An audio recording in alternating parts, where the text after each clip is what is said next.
읽어주는 교과 다섯째 날 7월 24일 목요일 우박, 메뚜기, 흑암. 출애굽기 9장 13절에서 10장 29절을 읽어보라. 이 재앙들은 바로의 마음을 바꾸는데 얼마만큼 성공적이었는가. 누트는 애굽의 하늘과 천상의 여신으로 하늘 아래와 땅 위에서 일어나는 일들을 다스리는 신으로 묘사되었다. 오시리스는 농작물과 다산의 신이었다. 우박은 성경에서 종종 하나님의 심판과 연관되어 나타난다. 이 재앙 동안 안전한 피난처에 소유물을 숨긴 사람은 보호를 받을 수 있었다. 이제 모든 사람에게 하나님의 말씀을 믿고 그에 따라 행동할 것인지 아닌지의 시험이 주어졌다. 하나님은 바로를 살려두신 목적이 온 땅이 하나님을 알게 하기 위한 것이라고 선언하신다. 애굽 왕은 이제 자신이 죄를 지었다고 고백한다. 하지만 그 마음은 오래가지 않았다. 세트는 애굽의 폭풍, 전쟁, 무질서의 신이었다. 세트는 이시스와 함께 농경의 신으로 여겨졌다. 슈는 대기의 신이었다. 세라피스는 신성한 위엄, 다산, 치유, 사후세계의 화신이었다. 그러나 애굽의 많은 신들 중 어느 신도 하나님의 심판을 막을 수 없었다. 우상은 아무것도 아니기 때문이다. 바로의 신하들은 이스라엘을 놓아주라고 간청했다. 하지만 바로는 다시 거부했다.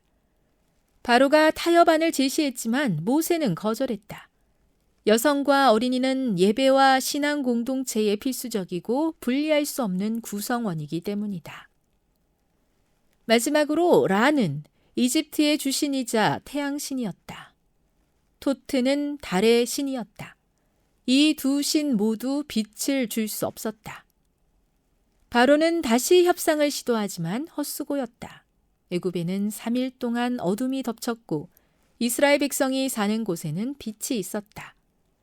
이러한 차이는 무엇보다 극적인 장면이었다. 하지만 바로는 나라가 큰 타격을 입었음에도 굴복하지 않고 맞서 싸우기로 결심했다. 그의 더 깊은 동기는 알 수 없지만 어느 순간 그것은 순전히 자존심의 문제가 되었을 수도 있다. 증거가 아무리 강력하고 어떤 일이 일어나고 있는지 아무리 명백하며 심지어 그의 신하들조차 어느 때까지 이 사람이 우리의 함정이 되리이까? 그 사람들을 보내어 그들의 하나님 여호와를 섬기게 하소서. 왕은 아직도 애굽이 망한 줄을 알지 못하시나이까? 라고 말한다.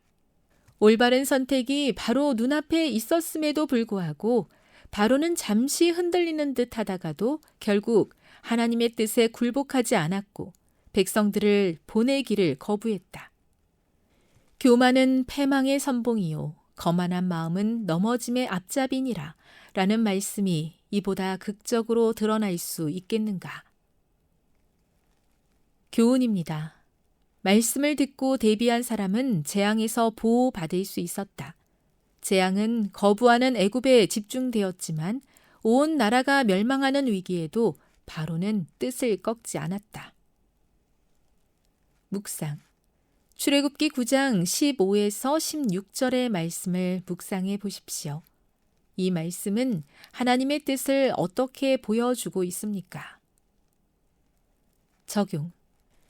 하나님께서 우리를 세우신 뜻을 삶 가운데 어떤 방식으로 나타낼 수 있을지 실제적으로 생각해 보십시오. 영감의 교훈입니다. 완고했던 지도자들. 모세는 왕의 말씀이 옳으니이다. 내가 다시는 왕의 얼굴을 보지 아니하리이다고 대답하였다. 그 사람 모세는 애굽국에서 바로의 신하와 백성에게 심히 크게 배웠더라. 애굽 사람들은 모세를 두려워하였다. 왕도 감히 그를 해하지 못했다. 이는 백성들이 그를 재앙을 제거할 능력을 가진 유일한 사람으로 보았기 때문이었다. 그들은 이스라엘 민족이 애굽을 떠나도록 허용되기를 바랐다. 모세의 요구를 끝까지 반대한 자들은 왕과 사제들이었다. 부조와 선지자 272. 거역하는 자는 어둠에 거하지만 순종하는 자에게는 빛을 주심을 감사합니다. 하나님을 거절하고 반역하는 어두움이 세상에 가득하지만 주님의 말씀에 귀 기울일 수 있는 지혜를 주셔서 언제나 하나님의 밝은 빛 가운데 거하게 하옵소서.